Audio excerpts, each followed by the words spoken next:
Today, we'll be recapping an action horror movie called The Purge Anarchy. The movie is set in America, 2023, where unemployment is below 5%, crime is virtually non-existent, and fewer people live below the poverty line each year. This is all thanks to The Purge, an annual event introduced by the government, during which all crimes, including murder, are legal for 12 hours overnight. The movie opens with Eva, a hardworking waitress at a restaurant. A customer advises her to head home as the purge is about to begin in a few hours. She thanks him and then confronts her coworkers, frustrated that their boss hasn't let them leave, despite it getting late. As they watch a news broadcast warning citizens to get off the streets if they're not participating in the purge, their boss finally dismisses them. Eva, however, is worried. She needs a raise to afford medicine for her sick father at home. Meanwhile, we are introduced to a sergeant, whose name is never revealed. He prepares for the purge by loading his weapons, intent on avenging his son, who was killed in a car accident by a drunk driver. Since his son's death, he has never been the same. His ex-wife visits him, pleading for him to reconsider, warning that revenge won't bring their son back or ease his pain. However, he angrily dismisses her, telling her to return to her new family and kids. The scene shifts to a couple, Shane and Liz, who are on the verge of divorce. They drive into the city, planning to break the news to Shane's sister. It's clear Shane is unhappy about it, but he has no choice but to go through with it. As Eva walks home, she bumps into a man named Diego, who offers to protect her during the purge in exchange for sex. Disgusted, Eva refuses and walks away. Next, we are introduced to Eva's daughter, Callie, watching an anti-purge activist on TV. The man claims the purge is just a tool for the rich to eliminate the poor, while benefiting financially. Eva's father, Papa, dismisses it as nonsense. Suddenly, Eva arrives home, and Papa scolds her for not returning earlier, knowing how dangerous the night will be. Eva explains that she was out buying his medicine, but he insists she shouldn't waste money on him. Their argument escalates until Callie intervenes, convincing Papa to take his medicine. He softens and expresses gratitude for their care. Meanwhile, Shane and Liz get back into their car when they notice a masked gang staring at them. Realizing they're being targeted, they quickly drive away. However, the car suddenly stalls. Shane checks under the hood and discovers that the car's wiring has been tampered with. As he stands up, he sees the masked gang approaching, forcing them to flee on foot. Just then, the loud sirens flare. Police, fire, and emergency medical services will be unavailable until tomorrow morning at 7 a.m. when the purge concludes, signaling the start of the purge. Elsewhere, the sergeant sets out on his revenge mission. The streets become chaotic as armed gangs, criminals, and bloodthirsty individuals emerge, eager to unleash their brutality during the 12-hour window.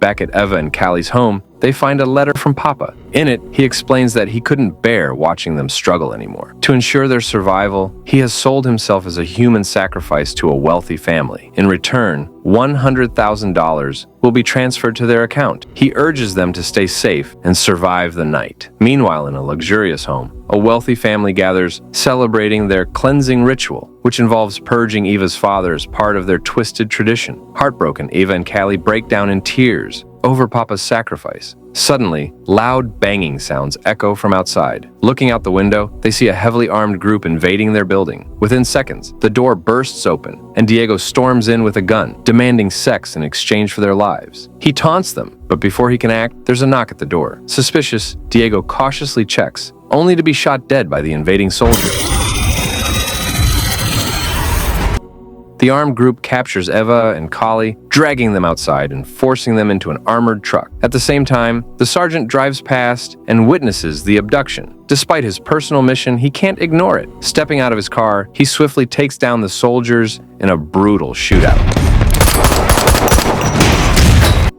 Meanwhile, Shane and Liz, still running from their masked pursuers, stumble upon the sergeant's car and hide inside for safety. After the shootout, the sergeant prepares to leave, but Eva and Callie plead with him not to abandon them. Eva and Callie plead with the sergeant to take them along. After some hesitation, he reluctantly agrees, allowing them to join him. As they walk back to his car, they discover Shane and Liz hiding inside, refusing to come out. Before they can argue, the surviving soldiers from the earlier ambush spot them and prepare to attack. With no other option, the sergeant, Eva, Callie, Shane, and Liz quickly get into the car and speed away while the army rains bullets on them. As they escape, A masked gang on motorcycles begins chasing them down the street. As they drive further, the car suddenly breaks down. The sergeant gets out to check and realizes that the engine has been hit by a bullet. He turns to the group and tells them they're on their own now, stating that he can't take them any further. However, they refuse to stay behind, insisting that they won't survive the night alone. In an effort to convince him, Eva promises to help him find a new car, claiming she has a friend nearby who can lend them one. Skeptical but desperate, the sergeant hands her his phone to make the call. As they move through the city, dodging attacks, they witness a white van abducting a screaming man, a chilling reminder of the dangers lurking around every corner. The night is filled with violent confrontations and gunfire, forcing them to fight for survival. During one of these clashes, Shane is wounded.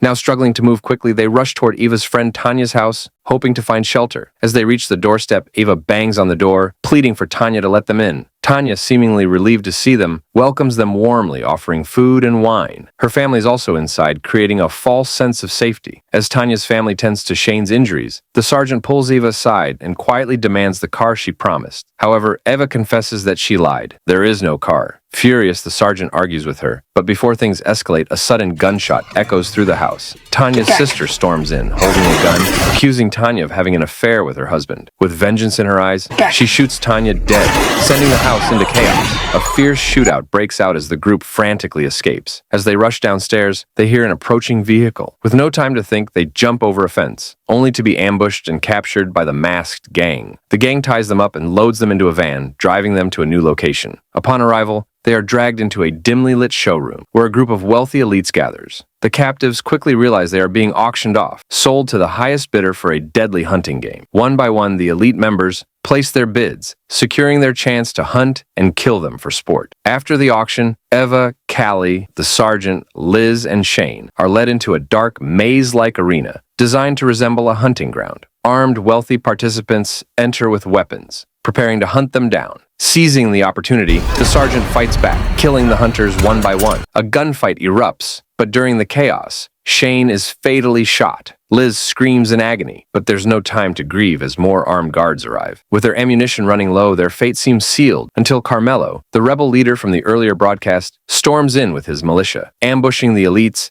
and rescuing Eva, Kiele, and the sergeant. As they flee, Liz chooses to stay behind, determined to fight back against the wealthy oppressors who orchestrated the hunt. As morning approaches, the sergeant finally arrives at the home of the man who accidentally killed his son. Determined to exact revenge, he enters the house, waking the man from his sleep beside his wife. Filled with pain and rage, he holds him at gunpoint, ready to pull the trigger. However, as he looks into the man's terrified eyes, pity overcomes his anger, and he chooses to spare him, walking away without taking revenge. Just as he steps outside, a gunshot suddenly rings out. The sergeant is shot down by a fellow soldier from the group he confronted last night. The soldier sneers, warning him that he shouldn't have interfered with their operation. Before the soldier can finish him off, another gunshot echoes. The very man the sergeant spared moments ago has shot the soldier in the head, repaying his mercy. The gunfire alerts nearby soldiers, who begin to move in for the attack. Just as they are about to open fire, a loud siren blares, signaling the end of the purge. Bound by the rules, the soldiers reluctantly retreat. Wasting no time, Eva and Kiele rush to the sergeant's side, dragging him into a car and speeding toward the hospital. He receives emergency treatment, ultimately surviving his wounds. If you enjoyed this recap, please support the channel with a like. Thank you!